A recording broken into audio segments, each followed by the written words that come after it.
Hello and welcome everyone. I'm Sandra Smith in New York. Top of the new hour. Good to be with you, John. Middle of the week, top of the new hour. Sandra, good to be with you as well. I'm John Roberts in Washington. This is America Reports. The president's remarks coming as Iran's pressure on the Strait of Hormuz is forcing the International Energy Agency to release 400 million barrels of oil from its reserves. It is the largest release ever and more than double the agency's biggest prior release. This video shows the U.S. military taking out Iranian mining ships in the Strait, and CENTCOM is now telling Iranian citizens to avoid ports used by the regime's forces. Admiral Brad Cooper this morning detailing American successes so far. Here you see two Iranian surface combatants docked at an Iranian naval base near the Strait of Hormuz, just hours into the campaign. And here's what they looked like 3 days later, engulfed in flames after we struck them with a precision weapon. Fox Team coverage at the Ready Now. Rich Edson is at the White House. Money man Charles Payne here on the global energy market. Can't wait to get to him about all of this, but first, Lucas Tomlinson is live from Dubai, which was hit with a retaliatory strike from Iran. What's the latest there, Lucas? Well, good afternoon, Sandra. Iran has announced it will begin targeting banks and other financial institutions throughout the Middle East, which certainly puts Dubai, a financial capital, in Iran's crosshairs. Now, Emirati air defenses were active earlier offshore, shooting down numerous Iranian drones and missiles. And in neighboring Oman, 3 oil storage tanks were set on fire. You see this blaze. This is in southern Oman in the city of Salah, a major port located very close to Yemen, so the Houthis can't be ruled out as being suspects. Now, Oman historically has played a role as mediator here in the region and was the go-between, of course, between Steve Witkoff and Jared Kushner in negotiations with Iran before this war started. Now, in and around the Strait of Hormuz, 3 cargo ships were hit earlier today by Iran, setting them on fire. Traffic has effectively ground to a halt since the start of the war 12 days ago. And the chairman of the Joint Chiefs of Staff says he's looking at escorting vessels through the strait if given the order. We'll look at the range of options to set the military conditions to be able to do that. And then, like we always do with every potential mission, come to the Secretary and the President with both what are the resources required, what is the command and control required, and what are the risks, and how do we mitigate those risks. And U.S. Military Central Command has released this new drone video, as you mentioned, Sandra, showing 16 Iranian line-making vessels getting destroyed, including a midget submarine. And CENTCOM also out with a new warning to Iranian civilians to stay clear of any ports where Iranian forces are operating, saying they could become targets as well. Now, 20% of the world's oil passes through the Strait of Hormuz each year. Iran ships 90% of its oil through here, and China up to 50%. Now, here in Dubai, for the second time since Saturday, the international airport was hit by Iranian drones. Authorities say 4 people were injured. Now, the UAE has been effective in shooting down Iran's missiles and drones. Over 90% have been brought down coming from Iran. This country has been Iran's main target in the war, receiving more than 3 times the number of drones and missiles as fired at Israel. The number of incoming has decreased in recent days, Sandra, but yesterday a quarter of the incoming drones managed to slip through. And yesterday, the largest oil field in the Middle East, the 4th largest in the world, here in the UAE, was hit by Iranian drones, and all oil production at that facility, at the Ruwais Industrial Complex, has been shut down. Sandra? Got it. Lucas Tomlinson live with an update out of Dubai for us. Lucas, thank you very much. John? The Sandra CENTCOM says it has taken out 16 Iranian mine-laying vessels near the Strait of Hormuz, as Lucas was pointing out. Now attention shifts to the waterway itself. Lucas told us that 20% of the world's oil flows through there, much more so for certain countries like China. Rich Edson covering this from the White House. He's got the latest. Rich? Good afternoon, John. Well, so much of the White House focus is on the Strait of Hormuz. In fact, as President Trump was leaving the White House less than an hour ago here, he was asked if he is encouraging CEOs of shipping and oil companies to begin to transit that oil back to the Strait of Hormuz. Here's what he said. But I think they should use my opinion. Look, we took out just about all of their mine ships in one night. We're up to boat number 60. I didn't realize they had that big a Navy. I would say it was big and ineffective. The U.S. is trying to prevent Iran from laying mines in that strait. This is how U.S. CENTCOM Central Command posted U.S. forces eliminated multiple Iranian naval vessels March 10th, including 16 mine layers near the Strait of Hormuz. President Trump added that the U.S. has no reports of the Iranians laying mines there yet. Iran has effectively closed traffic through the strait. It's a narrow conduit. A fifth of the world's oil goes through.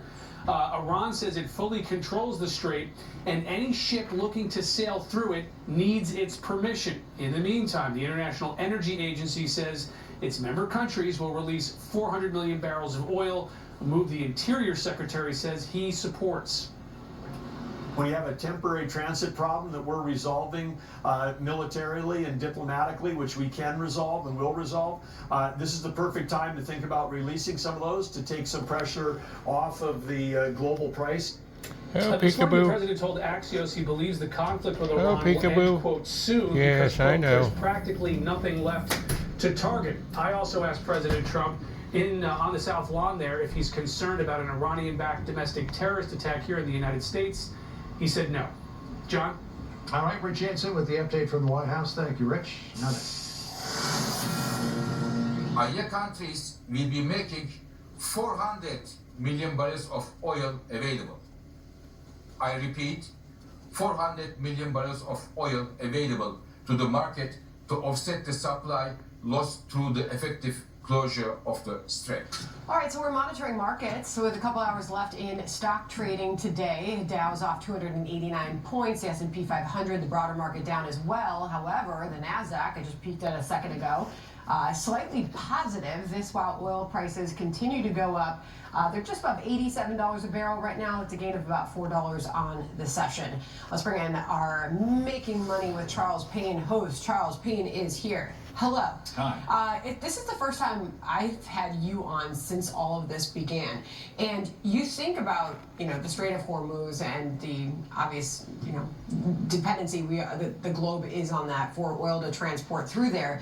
And you think $87 a barrel, even though we had the spike to almost 120 the other day, that's notable. $87 is still not a huge fear trade as far as, historically speaking, oil is concerned. I mean, great point. The 120 was the spike, right? That's the sort of geopolitical risk you and I grew up with, right? Yeah. When these kind of things happen, there could be a $30, $40 premium in oil. And so I think what it's saying, the market is saying, is that the market believes that this will be short-lived, that it will be resolved. And an even greater tell, oil company stocks, they're up. But at one point, I think crude was up maybe 50% from the low. None of those stocks were up 50%. What does that tell you? That they're going to do okay with a small bump, near-term bump. This is not some sort of grand windfall for them because it's not going to stay elevated that long. And look how fast it came. 120 to 80, like in a blink of an eye. By the end of the year, we're probably talking $60 barrel. So President Trump is en route. We believe that we'll see him arriving there at the Northern Kentucky International Airport shortly. As he was departing the White House, he took a question on the Strait of Hormuz and oil. Listen. Are you talking to CEOs of various oil companies, encouraging them to use the Strait of Hormuz? Yeah, I think they should. I think they should use it. Look, we took out just about all of their mine ships in one night. We're up to boat number 60. I didn't realize that big a Navy. Obviously, that could be a calming factor for markets as well. Yeah, there's no doubt about it. Every time the president speaks and gives us these updates, it is calming. You've got a whole section out there, obviously in the media, that will look for any kernel or nugget to make it a negative. The doom scrolling is crazy out there. The Thai ship getting hit was the end of the world overnight. But there are some issues, right? And this, by the way, it's a good time to address it. I think what this brings up was the inevitable. As long as Iran was on a mission to arm itself, to go on the offensive, the Strait of Hormuz is always going to eventually be in play. To take them off the table, to take that threat off the table right now, in the future, we'll look at this as a major, major stroke. So the insurance issue still has to be resolved, and we got to start, sending some ships through. Yeah. And this release from the IEA, the largest ever oil release from the global strategic reserves. Doug Burgum weighed in on the importance of that. Listen. Oh, okay. Doug Burgum basically saying these are the kind of movements that are reserved. This is what this is reserved for. The emergency release of those reserves. This is the kind of moment that is called for. Do you agree with this move, and did the global markets need it? I'm not a huge fan of the move. Now, different countries have different supplies, right? Japan has the most supply in terms of how long they can feed their economy. We're like number 2 and number 3. Some nations are caught completely flat-footed, like Canada, right? Which is ironic since they drill for oil. It's one of these things. If it could buy us, let's say, 20 days of calmness or mitigate the pressure for maybe 20 days. If the calculus is that this will be over effectively in 20 days, then okay. Otherwise, if it's a political move, I think it's a mistake. And as far as gas prices are concerned, with the minute we have left, this is the AAA overnight, $3.57, you know, still up substantially from where we were just 1 month ago, below $3. What do you see happening here? I see it coming down, but obviously everyone watching, you know, you don't have to be a financial genius to know. Every time it's time for it to go up, it goes straight up, parabolic, and when it's time for it to come down, it kind of takes its time, right? So, I mean, crude oil was down a lot. January 13th, when President Trump was inaugurated, until this began, it was down dramatically, right? And I think that's why they didn't refill it. It was gone down. Why refill it at 80 when you could refill it at 45? So, unfortunately for drivers, it's going to come down slower than it went up. Well, I always try to explain that as the mom and pop retail price. That's what we're reporting when we print AAA, right? That's not the wholesale price. Right. That's the retail price. Those retail mom and pop gas stations, they have to manage their margins. Sure. Their margins get squeezed as the price of oil goes up, right? So they raise to try to, to pad themselves. The reason it's slower to come back down is sometimes they have to make up for a lot of losses at their stations. It's not as nefarious as I was. Correct. It did sound a little bit like that, Charles. Good to have you. Maybe not nefarious, but certainly frustrating. That's fair. Okay. Charles, good to see you. See you later. All right. Let's level set here. The Trump administration's going to Trump. They're going to do what they do. What we're going to do is, this is long overdue, a modernization of these services. Minnesota Governor Tim Walz again trying to shift the blame for the state's fraud crisis. Oh, Why Minnesota he's officials totally ghosted the a blame. hearing addressing the waste of What a taxpayer crook. money. Plus, Iran says Him and that the any mayor, ships too. belonging to the Both United of them States or crooks. Israel in the Strait of Shameful. Hormuz could Minnesota. be targeted. Former Secretary of State The Mike people Pompeo there ought to is throw here. him He's out. next. He don't know he's Forces resigned. executing Operation Epic Fury aren't just defending against Iranian threats. We are methodically dismantling them by hitting Iranian missiles and drones, as we also strike their defense industrial base. Forget the warm-up. DirecTV got hot. They're on fire with more MLB games than anyone. Welcome to the... So Dan Kane was asked about the possibility, the potential of U.S. military ships escorting ships through the Strait of Hormuz, as we saw many decades ago. Here's what he said. On the potential, if tasked to escort, we'll look at the range of options to set the military conditions to be able to do that. What are the resources required? What is the command and control required? And what are the risks? And how do we mitigate those risks? We'll figure out how to solve problems as they come to us. Mr. Secretary, they had to know that this was probably going to be necessary, so why are they just trying to figure this out now? John, great to be with you and Sandra. Look, I don't think for a moment they're just figuring this out now. They're getting ready. They're doing the necessary in the same way that they set the field, set the defense so that we could knock down ballistic missiles and drones. Right, took several weeks to get all of that in place. They're now putting in place the work so that we can safely escort ships through the Strait of Hormuz. No, the military planning for this is years in the making. We know precisely how to do it. There is more work that needs to be done to take out Iranian capabilities so that we can do so safely. But you heard the threats on American ships traveling through there, John. We shouldn't forget those threats have been around for decades. Right? The very reason President Trump is having to do what we're doing is because they have threatened to close this strait time and time again and held American hostage and say, no, don't come get them because we'll blow your stuff up. This is very necessary. The right approach is being taken. It's methodical. We're just 11 days in, John. Lots more work to do, and when we do, we'll get the strait reopened. We'll do so safely, and we will have punished an Iranian regime that has taken so much toll on American life for so very long. General Jack Keane was on with Larry Kudlow yesterday, and General Keane said now is not the time to be putting American ships in harm's way to transit the Straits of Hormuz. Listen to what he said.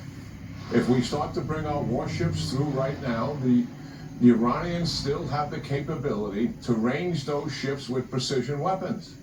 And that makes no sense in terms of the risk when we're going to finish them off entirely in a few weeks. So the general is suggesting take the economic hit now, get the military goals and objectives accomplished in Iran, and then reopen the strait. What do you think of that? Yeah, as usual, General Keene's spot on. The sequencing matters. I think that's actually what you heard the general saying about getting ready, doing the risk mitigation work that is necessary. So we will sequence this. We'll finish the mission. I think you saw the announcement earlier today asking or directing civilians to get out of ports. I think that is very much part of this effort to set the conditions so that we can actually deliver to get oil and refined products flowing through the strait again. I'm very confident our military can execute this. It's just going to take a little bit of patience, a little bit of time, and in the meantime, markets will do what markets will do, and there'll be some difficult high gasoline prices for a moment. But we should never forget the ultimate objective, right? The goal there is to reduce a risk that's been sitting on us for an awfully long time. So the new supreme leader who was elected the other day, Mojtaba Khamenei, there are reports that he is severely injured. I mean, so much so that he wasn't able to attend his own inauguration the other day. What do you know potentially about that? Yeah, I just know what's been reported, but I also know who he is, right? He's in his mid-50s, somebody we studied when I was at the CIA a lot. We were thinking about who might be the next successor, even if it had been Khamenei had died from natural causes. So we know this guy. He is a hardliner. He has stolen lots of money. He has killed lots of people. He is deeply tied to the worst of the worst inside the Iranian regime. It doesn't surprise me at all that they selected him, but I think there is something up, right? We haven't seen him. What do new leaders always do, right? They go out and tell the people, I'm with you, this is tough times, but I'm your leader. And we've not seen hide nor hair of him. That suggests that something is up, that something's not normal, something's not right, and that he either has such fear of appearing, or he is badly injured, or perhaps, who knows, may not even still be around. It's just simply hard to know, given the fact that he has not come out since his anointment, his selection, and actually declared that he is the leader of the country. You would think that even if he was in a hospital bed, that they would prop him up and at least get a picture out there, some sort of video. Instead, they had that cardboard cutout with his face on it the other day. Yeah, no, John, you're exactly right. That's well said. All right, Mr. Secretary, it was good to catch up with you. We will see what's going on, but certainly lots of rumors surrounding Mojtaba Khamenei and whether or not he is actually still with us. Appreciate the time, sir. Great. Thanks, John. Have a good afternoon. You too, Sandra. President Trump speaking moments ago, he says the Iranian Navy has been absolutely decimated. Hugh Hewitt is next on that. And catastrophic tornadoes tearing through the heartland. We are live on the ground in Indiana with the Fox Weather Team. I didn't know I was going to survive. I was in the bathroom, locked up. Everything was blowing up. I can see. I couldn't open my door because the pressure when the window broke, all the pressure, I couldn't open my door. My mother-in-law was sitting outside. I couldn't even help her. Take your business from launch to legendary with Shopify. Sell more with the world's best converting checkout. Oh, the sun shines bright on my old Kentucky home. 'Tis summer, the children at play. The corn tops ripe and the meadows are in bloom, and the birds make music all the day. Weep no more, my ladies, oh, weep no more today. We will sing one song for my old Kentucky home, for my old Kentucky home, far away. Oh, the children roll on the little cabin floor, all merry, all happy and bright. By and by hard times comes a knocking at the door, then my old Kentucky home says goodbye. Weep no more, my ladies, oh, weep no more today. We will sing one song for my old Kentucky home, for my old Kentucky home, far away. God bless America, and God bless Kentucky, and God bless President Donald Trump, who's going to be here shortly in northern Kentucky at the Verse Center out in Hebron, Kentucky. Praise the Lord and pass the ammunition of godly principles. Red, yellow, brown, black, and white, we're all precious in Jesus' sight. God bless you all. Have a great day now. And thank you, President Trump, for visiting northern Kentucky and greater Cincinnati. God bless you all.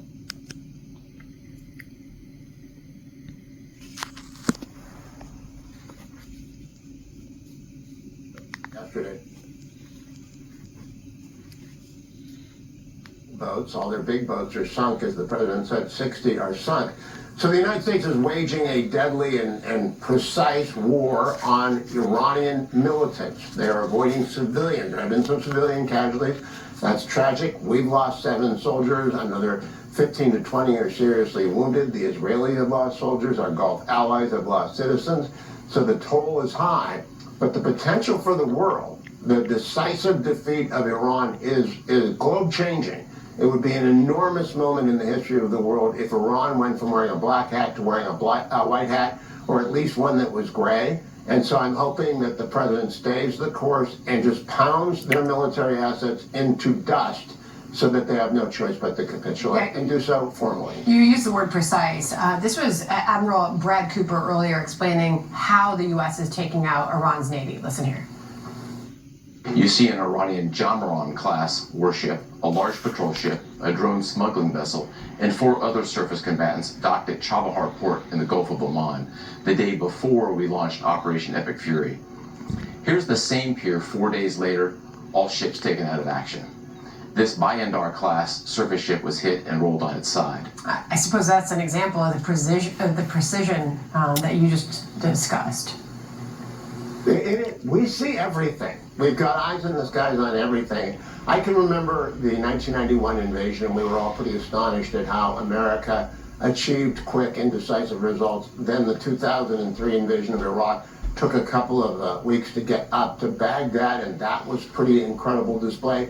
This is all from the air. There is no ground element, and it's astonishing the leaps in technology. And I think everyone around the world is watching America fully integrated with our ally Israel, which is the equal of any of our allies and upon whom we are right to rely and with whom we can cooperate to a degree we've never cooperated with an ally before, not even Great Britain in World War II.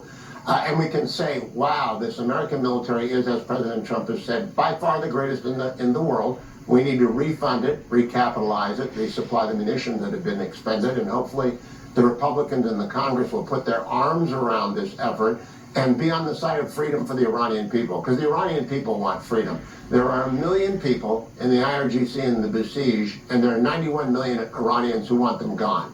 We should stand with the 91 million Iranians who want them gone. Yeah, just a final question on oil and gas, obviously, and how this is playing out. Oil at $87 a barrel today. We've seen the spike in gas prices. Obviously, there are Democrats in Congress who are ripping into the president for how this is impacting the American consumer here at home. What is your thinking on that? I think the partisanship of the Democrats when it comes to war, they are not supporting our troops. Let's be clear about that. They're not. And they are very predictable, and it's the first time in the opening stages of a conflict that the parties have ever divided over whether or not to support the president. They hate Donald Trump so much that they cannot see straight. Yesterday, because I'm in California for a few days, I paid $5.50 a gallon for gas. 2 years ago in California, and actually 2022, 2023, I paid $6.50 a gas during the Biden inflation. So it's high, but it's not as high as it's been in recent years, and it will drop precipitously once Iran is defeated from top to bottom and they capitulate. So I am with Secretary Pompeo, who said markets go up and markets go down. We've got to focus on the big picture. If Iran falls, everything changes for the world for the good, and that's what we ought to be focused on, the fact that oil could drop significantly, yes, but the world will be a much better place when the mullahs are out of power. Hugh, always a pleasure to have you on the program. Thank you very much. Thank you, Sandra. All right. John? Santa, now this tornado's tearing through the Midwest, leveling homes and communities. A tornado killing 2 people, destroying homes in Lake Village, Indiana. Fox Weather's Robert Ray is live. He's in Lake Village. That's about 60 miles south of Chicago. And Robert, looked like it was pretty bad. Yeah, really bad. National Weather Service is out surveying right now, and search teams are making their way into the debris fields behind me. I'm going to show you that in a second, John, Sandra, and everybody. Yes, this was a twister long track supercell that began to the west of us in Kankakee, Illinois, and tracked all the way across the border, just mangling steel and twisting it. You have to think that this is going to be at least EF3 damage, and that's 150 mile an hour plus winds. As the rain is falling right now, temperatures feel with the wind like it's 27 degrees, and that is impeding a lot of the process of analyzing this damage and making it even more difficult for search teams. And I just want to walk up carefully to this group of search teams, at least, well over a dozen with cadaver dogs here, and they're going to go in and try to take a look at what is going on. 2 people are already dead, many more injured, as this team will make their way into the elements, John and Sandra. This goes on for quite a while here. This is a town of about 1,800 people, and yet we are not allowed deep into the pockets of debris because there are power lines that have fallen over roads, and as you can see, it is a sensitive period right now as the Indiana Urban Search Rescue Team is moving in to this pocket. But everywhere you look in this area, and Eric behind the lens doing a great job. Eric, if you can train your camera all the way down there as far as you can go, we could show the search team, you could see the power lines that have fallen across the roadway and the patrolmen that are monitoring this area. They do not want anyone in there. They have cut the electricity off clearly in some areas that were still electrified, but most of the power is out. Kankakee, Illinois, to the west of us, no death, thankfully. But to put this into perspective, in less than 1 week, we have 10 people that have lost their lives from twisters from Oklahoma here to Indiana and Michigan. John, Sandra will continue to monitor this. Wow, we're still not even in the height of the season. All right, thank you for the update. We'll be praying for folks there. Appreciate it. Sandra? All right, thank you for that report. Meanwhile, this is a live look from Kentucky now. President Trump is on his way there to highlight his economic accomplishments, including his new program to lower drug prices. Dr. Mark Siegel is just ahead on that. Plus, the partial government shutdown, triggering chaos at airports nationwide with no end in sight as Democrats refuse to fully fund Homeland Security. Airlines for America President Chris Sununu will join us, all new at 2 on America Reports. We're almost now a month into the Democrats' DHS, Department of Homeland Security, shutdown. And Democrats have essentially walked away from trying to solve it. They're only interested in keeping this issue alive for an election that is 8 months away.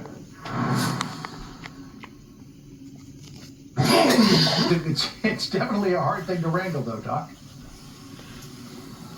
Well, and there's some key things here that are symbolic. He visits Thermo Fisher Scientific outside of Cincinnati because they're giving $2 billion to expand American manufacturing for devices. That's why he chose them. Thank you. Second, your point about Trump RX, you got 43 products on there already, some chemotherapy, some autoimmune disease treatments for obesity, you know, Ozempic and Wegovy and Zepbound, they're on there. Some things for fertility are on there. But it's just starting, and the idea that it saved a lot of money, it's targeting people that don't have coverage, people that are paying out of pocket. And critics will argue that a lot of the products they're pushing up there already have lower prices elsewhere. But then people will respond, well, wait a minute, one of the things Trump RX is doing is pointing you to where products can be gotten cheaper, where drugs can be gotten cheaper. And it's just getting going. So I think it's a step in the right direction. I think it puts government power behind a really important thing. And again, his goal here is most favored nation. He doesn't want us paying. We're up, our drug prices are up 91% over the past couple of decades. Huge increases that has to be taken on by the government. Otherwise, we're not going to get anywhere. So I think I applaud this as a step in the right direction. It has a long way to go. You know, Doc, just Just as you were talking, the president posted this to Truth Social. It said, thanks to my most favored nation deals, prescription drug prices are coming down by a lot, and I have asked Congress to codify these policies. After that, I'll be heading to the wonderful Commonwealth of Kentucky to talk more about the economy. Some in the drug industry, though, are warning that the president's efforts could harm innovation. A fellow named Mike Robb is the CEO of biotech company Ardelyx. He said this, rather than being anonymous, I'm fine saying this out loud, which is that careful about what you're doing because you could hurt an incredibly important innovation engine that is unique to the United States. What do you say about that? Well, first of all, I do acknowledge the fact that we're heading into an era of incredible innovation with biotechnology, with personalized solutions, with targeted therapies that are quite expensive. But I have a question to everyone who makes that argument. Are you saying that we have to pay 3 times as much as other countries in order to get these products on the market, that then other countries refuse to pay the price that you're charging us? Nobody buys that. It can't be that. It can't be that we shoulder the burden for the rest of the industrialized world. That's why they got to bring the prices down. That argument's as old as the hills, John. It's got some truth to it when we're moving into this era of targeted therapy, but it is not the answer.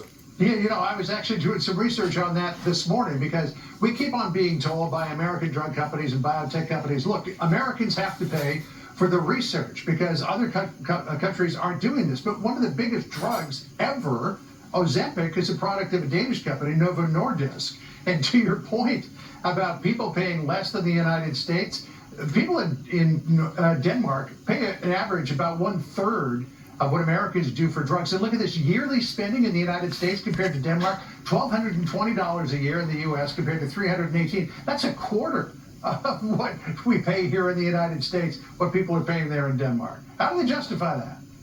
And Novo Nordisk is making Copenhagen quite rich. Your point is hugely important, and AstraZeneca notices that factories in Ireland are very cheap, so they're going over there. Everywhere it goes where it's cheapest to make the product, and it's not. And you know, Trump's trying to get it so that we manufacture back here in the United States, but we can't pay 3 times the price. And also, you mentioned Novo Nordisk. One of the things that Trump is doing is trying to put pressure on Novo Nordisk and Lilly to bring the prices of the GLP-1 drugs down, which are burgeoning. Everybody wants them, and also the Zepbound and the Mounjaro, which are hitting 2 targets. So we're heading in the right direction by getting these prices down, and they sell directly to the consumer too.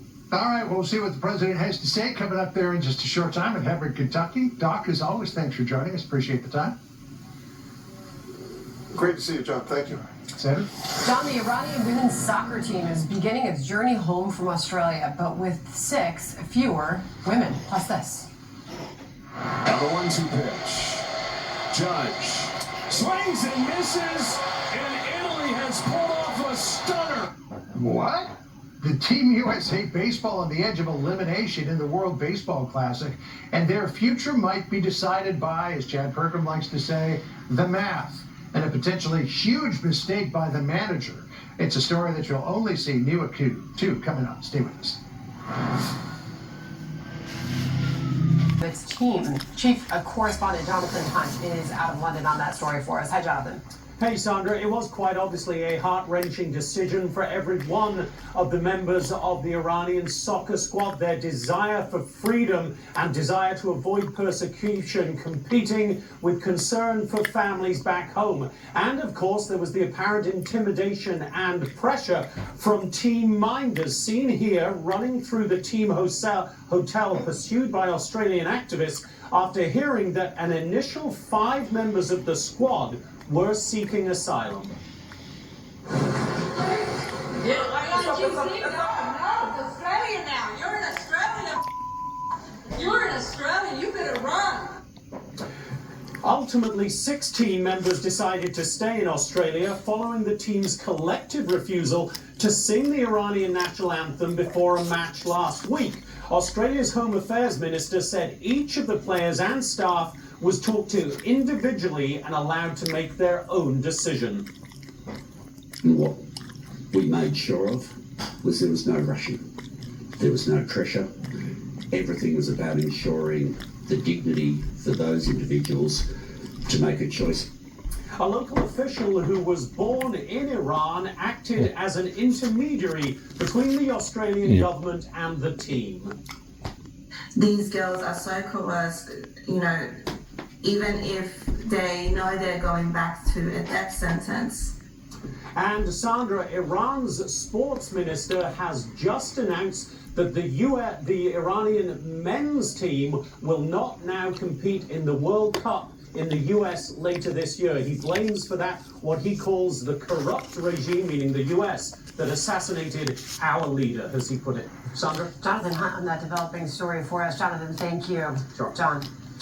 Sandra, this is a real heartfelt story. A community of strangers paying respect to a fallen American hero. Our senior correspondent, Jonathan Sari, with that story. Jonathan? Yeah, a wonderful story. Navy veteran Lonnie Wayman passed away with no known relatives to claim his remains, but a grateful community insisted he not be forgotten. Listen. When the paperwork for Lonnie Wayman came across my desk, it was marked as an unclaimed veteran. But I say that's incorrect. We are able to claim our honorable veterans and provide them the dignity and honor that they have earned. Wayman was laid to rest Tuesday with full military honors at the Middle Tennessee State Veterans Cemetery in Nashville. I'm so glad to see you all come and pay respects to a fellow human being, one heart to another. How absolutely wonderful. The ceremony concluded with the release of live doves brought by Gary Willis, one of more than 150 attendees, strangers who heard about the funeral through social media or word of mouth. We saw on the internet last night, someone forwarded me the story about him, and it just struck me early this morning. I just really want to come out and support him and show him that, you know, people do care and have respect for the military. And although he had no family by his side, Lonnie Wayman was never alone. A grateful community was right there for his final farewell. John? That really is terrific. Oh, thank you for bringing that to us, Jonathan. My pleasure. Really great, heartfelt story. Sandra? All right, President Trump taking his affordability agenda on the road to Ohio and Kentucky today. As the November midterms loom, we're going to discuss all of it with Brett Baer. He's live in our New York studio next. My dad has never been in better shape. He had a stroke and passed away. He had a life insurance policy. Ethos.com. In 10 minutes, you can be covered with life insurance. Check your from CENTCOM to Iranians to steer clear of ports along the Strait of Hormuz. Meanwhile, in Iraq, an Iranian drone hit a U.S. diplomatic facility there, and the U.S. has eliminated an entire class of Iranian warships. President Trump addressing that when he spoke at the White House earlier. They've lost their Navy, they've lost their Air Force, they have no anti-aircraft apparatus at all, they have no radar, their leaders are gone, and we can do a lot worse to one another. We're leaving certain things that if we take them out, or we could take them out by this afternoon.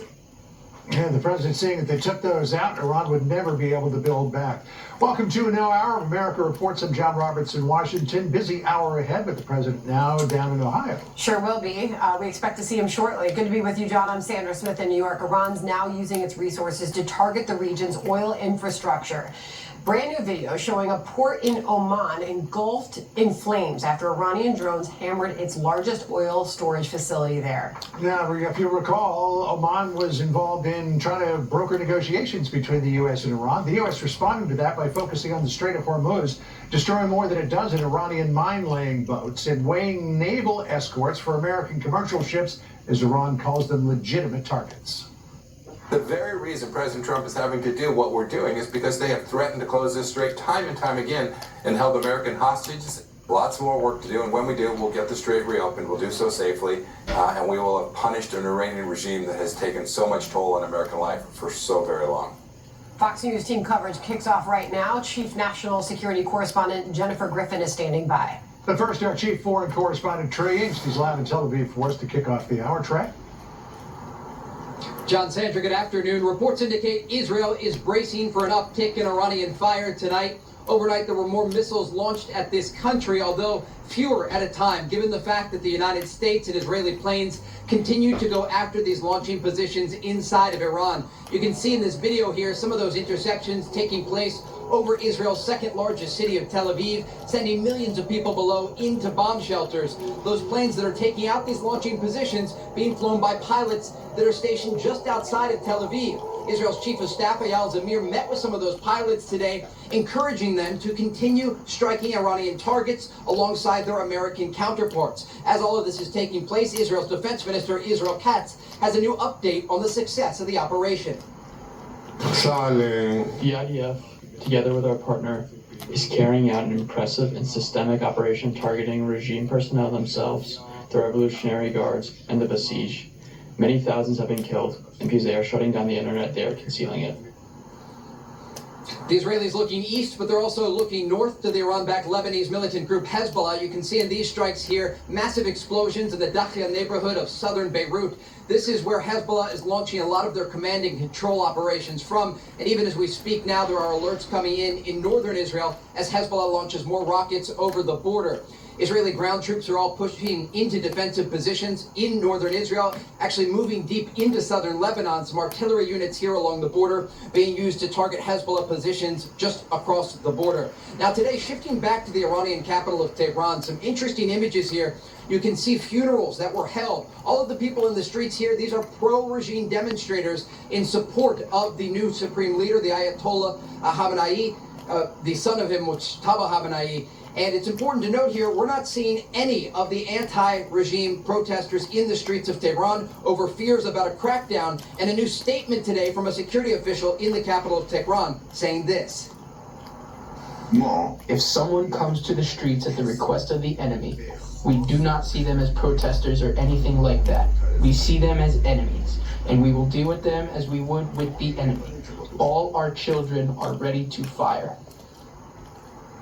Ready to fire. Those are the remarks that you are hearing even today from Iranian officials as they are getting hammered by U.S. and Israeli strikes. We expect these strikes to ramp up in the hours and days ahead. Earlier today, U.S. Central Command indicating that each and every hour there are U.S. jets over the skies of Iran striking targets. John, Sandra? Heaping helping of propaganda from the Iranians there, Trey, I would venture to say. Thanks so much for the update. Appreciate it. Sandra? John, now to our chief national security correspondent, Jennifer Griffin. She's live from Washington with the latest in the U.S. military's posture. Hello, Jennifer. Hi, Sandra. Well, President Trump can say he is ordering the military to open the Strait of Hormuz, but experts say it may not be that easy. It is a slow and tedious process to demine the strait if the IRGC Navy lays mines, which the president says they have not done so far. But more importantly, Iran has thousands of drones and anti-ship missiles that can threaten ships, as well as some submarines that can hide at the bottom of the seabed near the 2-mile opening. Iran claimed responsibility for firing 2 projectiles at container ships. A third was seen on fire today at the mouth of the strait. Its crew had to abandon the ship. The chairman of the Joint Chiefs was cautious when asked whether the U.S. Navy had been tasked by the president to escort tankers through the strait, which is easier said than done because the Iranians can literally drop a few mines at a time off the back of small Dow boats, and any U.S. destroyer that would escort an oil tanker is a large target for the Iranian Shahed drones. If tasked to escort, we'll look at the range of options to set the military conditions to be able to do that. And like we always do with every potential mission, come to the Secretary and the President with both what are the resources required, what is the command and control required, and what are the risks, and how do we mitigate those risks. Last night, CENTCOM announced it had blown up 16 Iranian mine-laying boats, but the Iranians have more, and those 50 naval warships that CENTCOM has sunk were part of Iran's Blue Navy, not the IRGC Navy, whose small, fast boats can threaten the strait. If we start to bring our warships through right now, the Iranians still have the capability, not just at the coastal area, which we can eliminate, but hundreds of miles back. We're likely not going to begin that task of escorting tankers through until that threat is removed. During the tanker wars in the 1980s, America escorted an average of one convoy through the Strait of Hormuz each week. At that rate, it could be a very long time before the backlog of tankers and cargo ships can safely pass. There are about 300 plus ships waiting outside the strait, Sandra, and they are too scared to pass. In the 80s, during the tanker wars, when President Reagan ordered the U.S. Navy to escort those oil tankers through the strait, there was no threat of drones or anti-ship missiles, only mines. Now it is much more complex. Sandra? Jennifer Griffin live out of Washington on all of that for us. Jennifer, thank you. We came like 2.5 hours earlier, but I think we should have gotten here perhaps 5 hours at this rate. We just literally made it back into the building, and this is crazy. Honestly, didn't expect the ridiculousness of how big this line is. Airports in chaos, the partial DHS shutdown hitting travelers hard. Some had been advised to show up at the airport 4 hours before their flight. You heard that one woman say, I should have got here 6 hours early. Let's bring in Chris Sununu, Airlines for America President and CEO and the former governor of New Hampshire. Good to see you, Governor. How are you today? I wish I was here under better circumstances. It would be great if we didn't see hour-long lines in a variety of different airports, right? Houston, New Orleans, Atlanta. So we are just about to get into the thick of it with the spring break season. What are you predicting for the weeks ahead? Well, we're predicting record travel, which is an awesome economic indicator, by the way. It means that people have money, they're spending money, the kids are spending money. So to have this kind of wrench thrown in at the worst time, it isn't just an inconvenience. It does hit the economy. Business travelers tend to go, well, maybe we'll hold off on that business trip. And that drives everything from hotels to restaurant and lodging to, just the traditional travel and tourism with the spring break kids and all that. So could not happen at a worse time, especially given it's all fixable, right? None of this was necessary.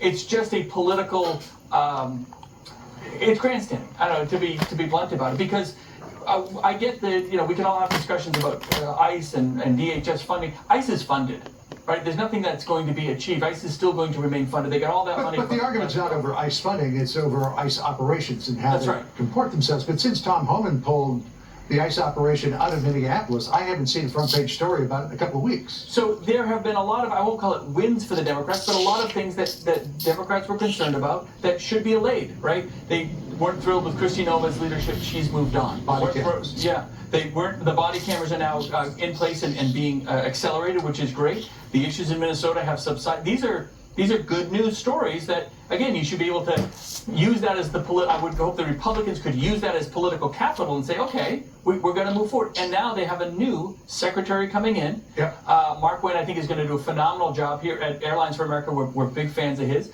And that's an opportunity because he's a senator. He knows the process. He has friends across the aisle. But for many people across the street, it's never enough, right? So you mentioned... For many people across the street, what do you think they're working on today? Well, we don't know either, America. Apparently, we don't know either. So that's the frustrating part, right? You mentioned that travel has increased, and we've actually got the statistics here. Between March 1st and April the 30th, 171 million people are expected to travel. It's up 4% from 2025. 2.8 million passengers per day. That's the a lot. worst delays, as you mentioned a moment ago, Houston Hobby Airport. We saw the chaos there. The Atlanta Hartsfield International Airport, where I've flown it more times than I'd like to count. New Orleans Airport and Charlotte as well. So, I mean, you've got 4 huge hubs there. Well, Louisiana's not a huge hub, but you got 3 big hubs. Oh, they're big. Yeah, they're big. We saw some issues in Puerto Rico as well, which, again, that's kind of the gateway to the Caribbean, where a lot of these folks are going to be going on spring break, and it could spring up anywhere. This isn't really predictable. The call-outs are increasing. Why? Well, TSA agents get about $35,000 a year. I mean, every paycheck matters. Half a paycheck last week, 0 paycheck this coming week.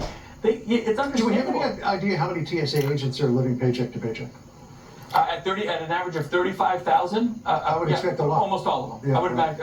And by the way, when you go through, please say thank you to the ones that are showing up, because the vast majority are showing up. They haven't been paid in weeks. They're doing as best as they possibly can. And this is the second time in 3 months. And we saw during the last shutdown, a lot of these TSA agents were sleeping in their cars so that they could make double shifts. The president rewarded them with a $10,000 bonus. So for the ones who are showing up, I think there's probably going to be something a little extra in there. You would think so. You'd hope so. You don't know. At the end of the day, again, they and more importantly, the American public are just victims of this political football that's being kicked back and forth.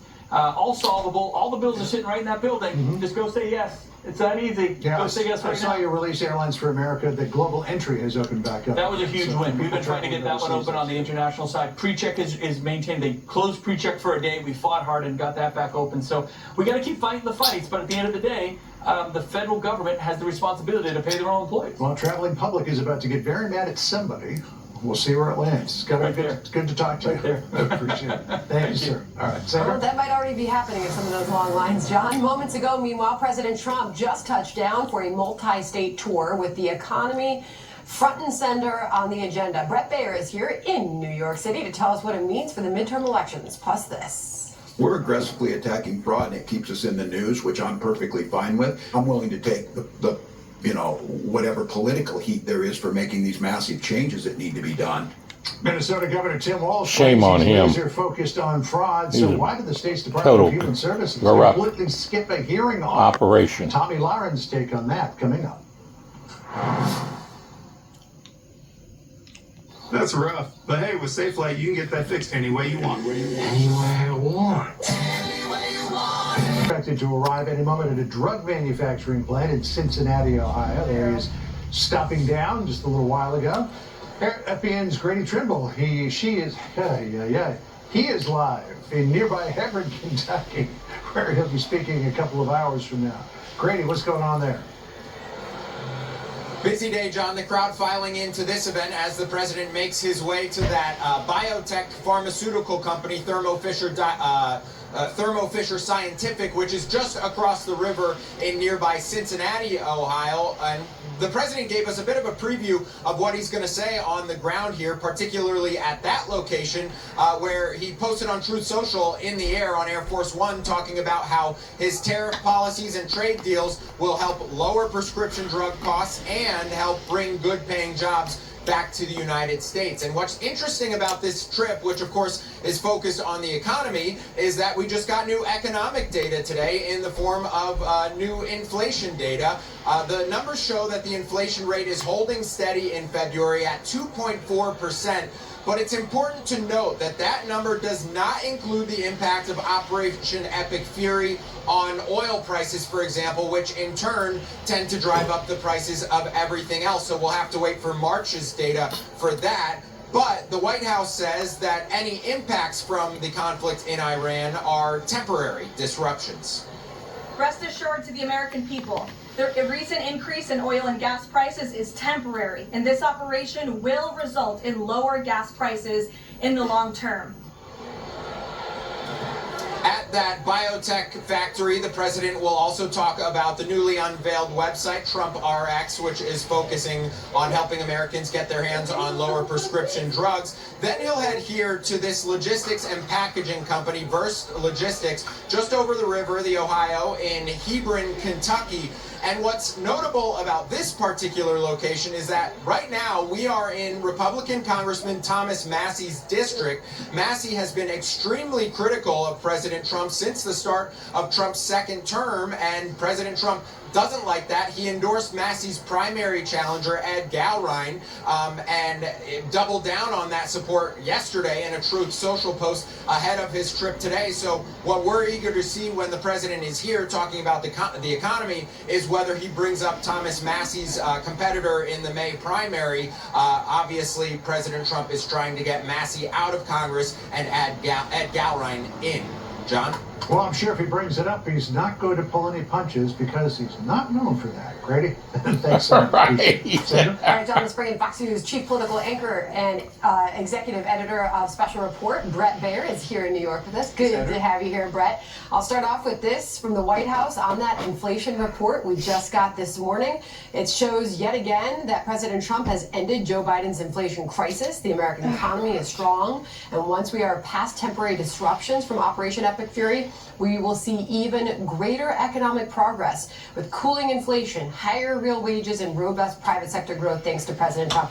I expect maybe that's a bit of what we are about to hear from President Trump when he delivers remarks there. That's the message. That's the midterm message. That's the message they want to get back to, which is making things affordable. And yes, your gas prices are going up short term, but they're saying it's only short term. Expect him really to focus on this, in this Ohio visit, on the pharmaceutical prices and what has happened. And if you look at that, they haven't spent a ton of time getting into the details of that, but it's significant if you're at home and you're looking at prices that used to be and where they are now. And they're going to try to hit this again and again and again.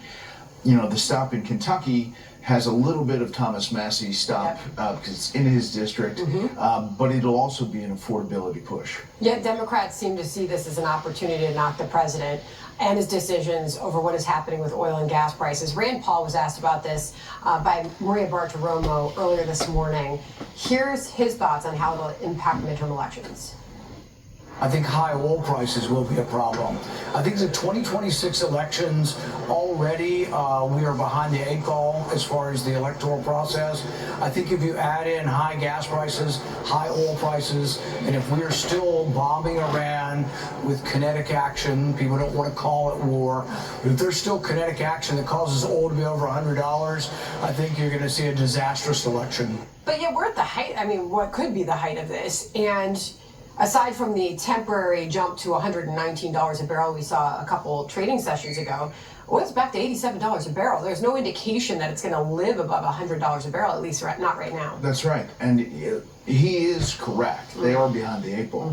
If you look at polls right now, if you look across the country, Republicans would be probably in a place where they would lose the House, maybe squeak by in the Senate. The White House is looking at the calendar saying they have a month or two before the cake is baked. And at least they're forecasting that the kinetic action that Senator Paul references is going to come to an end sooner rather than later, and that the Strait of Hormuz is not going to be a problem, even though it's a complex issue. Yeah, absolutely. Meanwhile, there's questions over how the DHS shutdown will affect each party. That's the reason we have Donald Trump as president. He gets the job done. After almost a month of and we need to stand with him. Employees to work without pay, Democrats have shown their true colors. They don't care about funding Homeland Security. They don't actually care about reforming immigration enforcement. That's also become very obvious. They're only interested in keeping this issue alive for an election that is 8 months away. So how will this issue play out? I think they get a deal.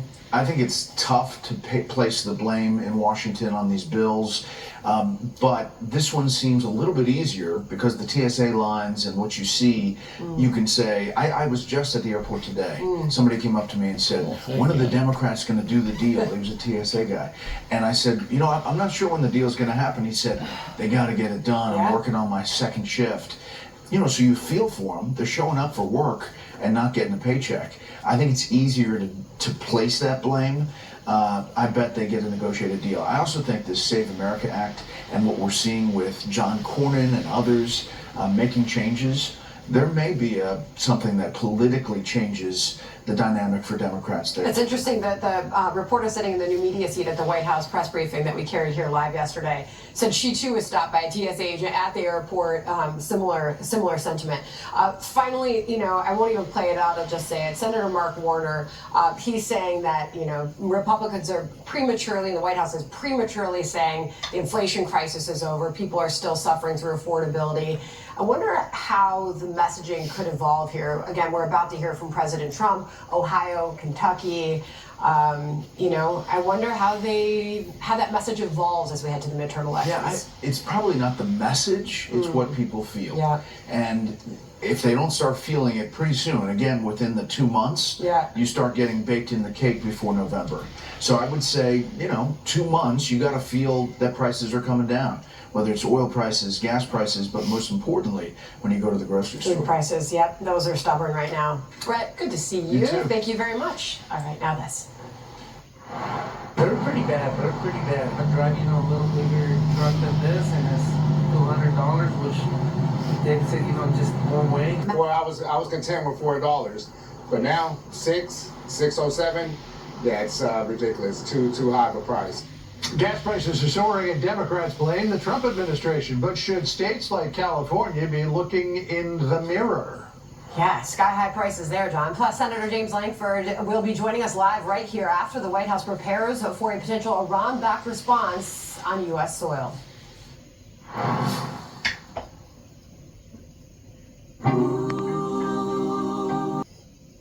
Fox Fox News Audio on Sirius XM. America is listening. We'll deal with that later. Breaking today, President Trump with a rather simple answer when Fox's Rich Edson asked him about possible attacks here in the United States.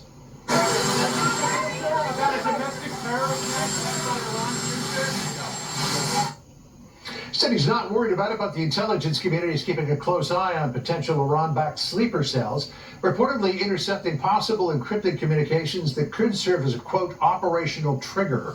Let's bring in Senate Homeland Security Committee member James Lankford. Senator, good to have you with us this afternoon. Here's what ABC said about the potential of activating sleeper cells earlier this week. The U.S. has intercepted encrypted communications believed to have originated in Iran that may serve as, quote, an operational trigger for sleeper assets outside the country, according to a federal government alert sent to law enforcement agencies. Here in the Senate Intel Committee, what do you know about that, if anything? I know that I've had some private conversations in classified settings about all of this to be able to track this down. This has actually been an issue that I have raised now for years. I raised during the Biden administration over and over and over again. The Biden administration was allowing folks in across the border that they self-identified as what they called special interest aliens. These are folks from areas of known terrorism or from families and communities of known terrorism, but we just had no information on them in particular. So because we didn't have criminal information on them, they just let them in and then identified them as a special interest person they should actually identify. About 70,000 of those folks that the Biden administration let in. I hammered away on them over and over again on that. The Trump administration has arrested and deported almost 50,000 of those 70,000, but we still have 20,000 people that even the Biden administration, when they crossed the border, said they may be terrorists, they may not be, they come from one of those areas, but we just have no information, but they just let them in anyway. So this has always been. That was the Biden. And then there's all those gotaways. We have no idea who they are or where they went. The president says that the United States is on alert. Listen to what he said. Well, they've been trying for a long time. We've been very much on top of it, but we've got very, very good intelligence into that. We know a lot of different things that have happened that have been very bad. A lot of them came in during the Biden open border period, but we have them under, we've got them, we're watching every single one of them. Yeah, we know a lot about them. So the president seems to indicate there's not much to worry about because they know who they are, but can we know who they are?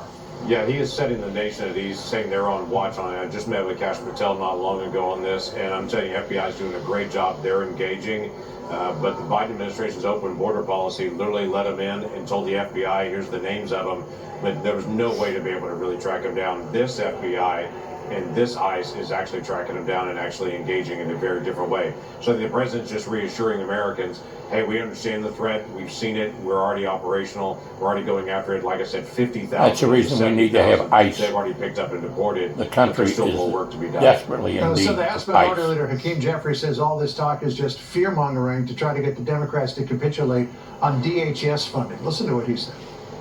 So the president saying that Americans are being endangered because the Department of Homeland Security cannot go after Iranian sleeper cells. What's your response to that? Well, the president's lying to the American people. He's You're the liar. He knows that. So what would you say to that, Senator? So here's what's actually happening. Democrats are blocking funding for the Department of Homeland Security. They're not paying people. That is causing folks to call in and saying, hey, I've got to have a paycheck, so I'm picking up a second job so they can actually get it. We have thousands of people that have been furloughed working cybersecurity, which is one of the primary issues with the Iranian regime in the past, has reached out to be able to attack folks, has been on the cyber world on that. We have the vast majority of our cybersecurity Thanks folks to the right Democrats, now on we're furlough vulnerable. because Democrats are mad at ICE. Literally, Democrats hate ICE enforcement more than they're frustrated with Iran. They don't see Iran as a threat, but they do see ICE as a threat. That is the difference between the two parties, and it could not be more stark. We see that ICE is actually allies of the United States. These are federal agents doing their job to be able to protect the country. Absolutely. And Iran is the threat. They don't see as Iran as a threat. ICE is the threat to them. Yeah, as I was pointing out with the former governor of New Hampshire, Chris Sununu, a little while ago, I mean, I haven't seen a front page story about ICE operations since Tom Homan said that he was pulling ICE out of Minneapolis. Let me ask you a question about your position on the Homeland Security and Governmental Affairs Committee, because next Wednesday, we understand, has been penciled in for Senator Mark Wayne Mullin's confirmation hearing. Rand Paul chairs that committee. Some people have pointed out that Mark Wayne Mullin and Rand Paul maybe don't have the friendliest of relationships. This is what Mark McMullen said about Paul back on February the 19th when he was upset about Paul not supporting Republican priorities. He said, I respect Bernie Sanders because he's an open socialist, and you know that he's a communist, so you know what you're getting. Rand Paul's a freaking snake. Well, that snake, to some degree, now holds Mullen's fate in his hands. How do you think that's going to go? I would say what Rand Paul has already done is he's already lined up the confirmation hearing for next Wednesday. He's already lined up the markup for the day after that. He is a professional. He is moving on. We're going to get this nomination actually through the process of the committee next week, and then the next week hopefully put him on the floor and get him confirmed. So yeah, there's grown-ups do have differences of opinions and make statements here, but you got to get the job done. From time to time they do. What do you think the vote's going to be? I think it'd be overwhelming, actually. I think you're going to be surprised at the number of Democrats that even step in and actually support Mark Wayne. Mark Wayne is a strong conservative, but he is also somebody that talks to both sides of the aisle. He's pretty frank and straightforward and getting a chance to be able to work through. He has the trust of the president on this, and I think he'll not only do a good job when he gets there, but it'll be a pretty easy confirmation process. All right, we'll look forward to that hearing next Wednesday. Thanks very much for being with us, Senator. Amen. You bet.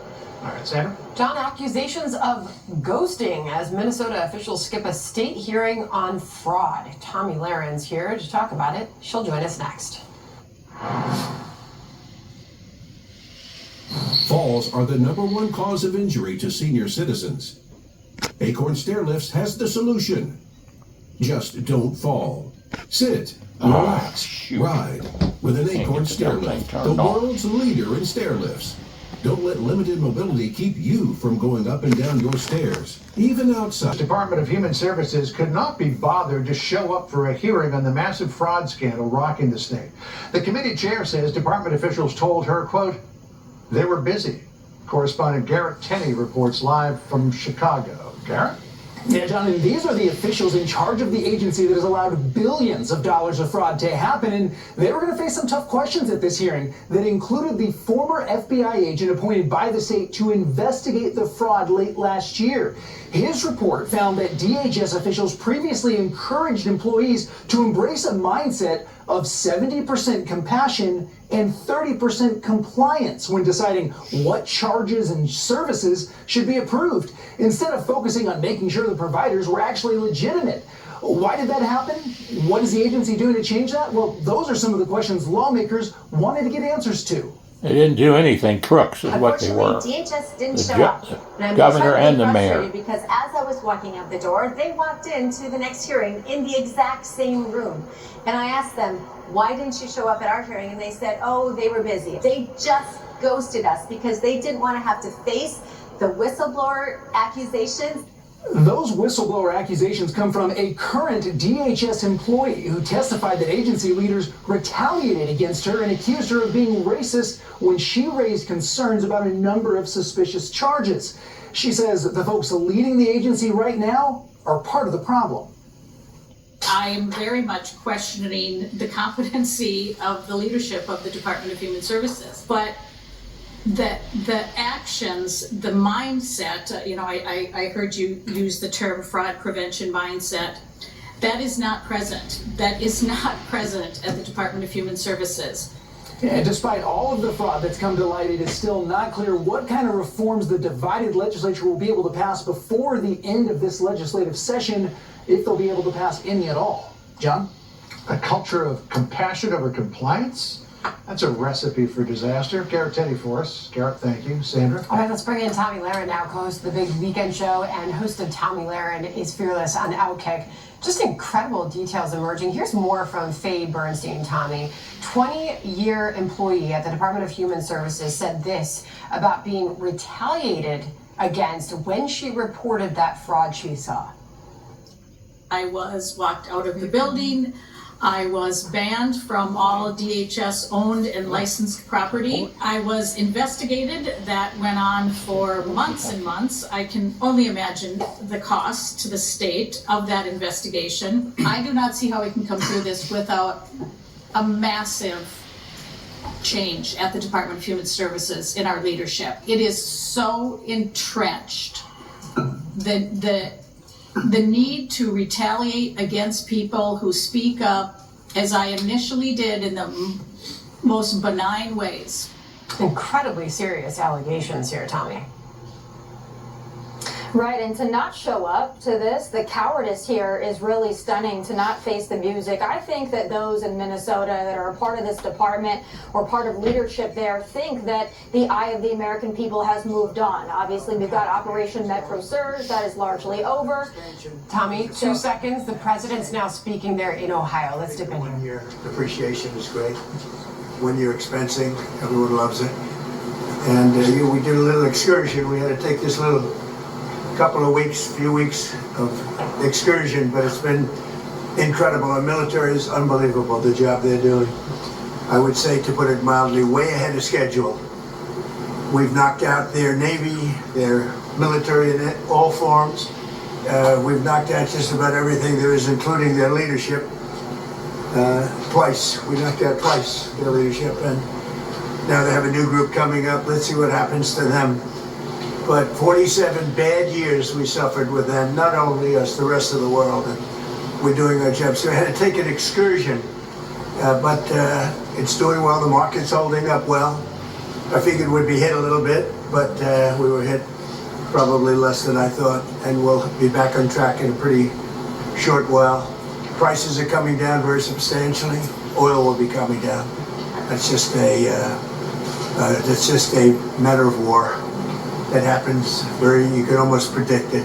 I would say it went up a little bit less than we thought. It's going to come down more than anybody understands. Do you have any questions, Peter? Yes. You just said it is a little excursion, and you said it is a war. So which one is it? Well, it's both. It's both. It's an excursion that will keep us out of a war, and the war is going to be. I mean, for them it's a war. For us, it's turned out to be easier than we thought. But think of it, they had thousands of missiles, 7,000, 8,000 missiles. We got many of them before they got to launch. They have drones all over the place. We got many. Now we're knocking out the drone plants, as you know, going fast. They started talking about mines, so we hit 28 mine ships as of this moment, 28. Like using the same weapon, the exact same weapon that we used against the drug dealers in the water. We have, as an example, we had tremendous drugs pouring in through the waters, through the sea. And now we have almost none. It's down 97% through water. Now we'll do it through land. The land is easier than water. But this is a great honor being here. It's a great company. I've known it for a long time. And you have done a fantastic job. And I'd like to congratulate you. Thank you. It's the colleagues' work. See the colleagues.